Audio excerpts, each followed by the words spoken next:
What's up, everybody? How you doing? How you doing? This is your MMA Markout Minute.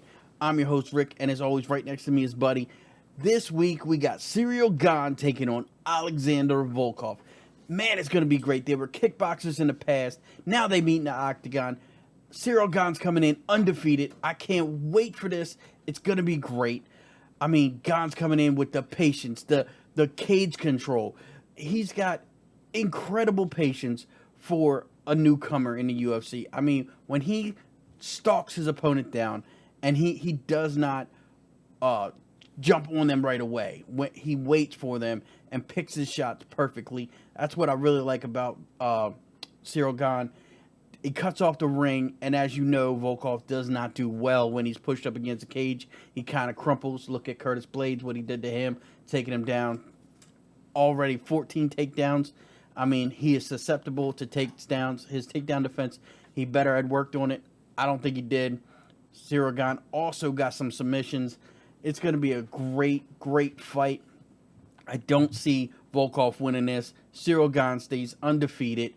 I know Buddy's going to come in here and say, oh, Volkov's got the height. Volkov's got the experience. But I'm not going to talk for him. Buddy, what you got? Okay, so it's funny you mentioned Alexander Volkov versus Curtis Blades? Curtis Blades. Sorry, I'm just a little bit off there. So anyway, it's funny that you mentioned that because Curtis Blades had mentioned and almost lost that because of how gassed he was. He said he couldn't believe how strong his legs were on a takedown defense. Somebody that's known for being able to just take people down at will. He had a lot of trouble with taking him down. And Gane may not be known for his wrestling. I doubt that he even tries that. He might try to get slick with catching him on a submission quick. But really, I don't think that Gane has anything to offer Volkov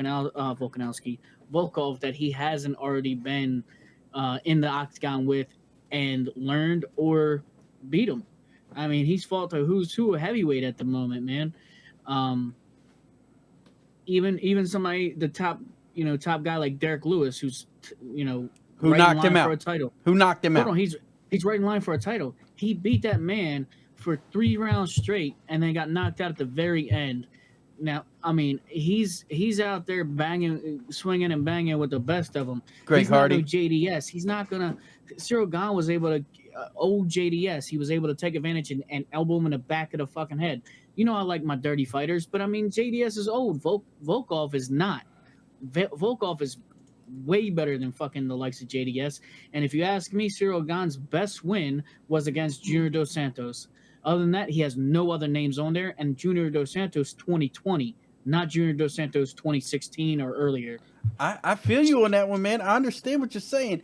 But look, Volkov, who's he got claim to fame to? He's got it. A washed up Alexander Overeem, a Walt Harris. Come on, man. We both know those guys aren't as good as they think they are. Fabricio Verdum in 2018, fucking awesome. He was on steroids. Stefan Struve, a taller guy than him. No. Stefan Struve does not count. Okay, doesn't count.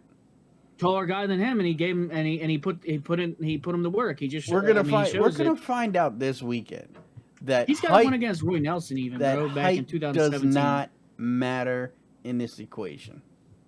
He's a laser, bro. He fires it right down the pipe and fucking knocks dudes out with his pressure and straight fucking punches, dude. The way he did Alistair Overeem is exactly the way he's gonna do fucking Gane this Saturday, bro. And I guarantee it.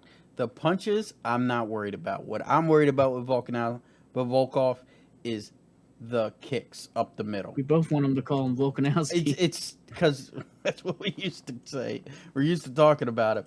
But look, Volkov's got that kick up the middle that can devastate somebody.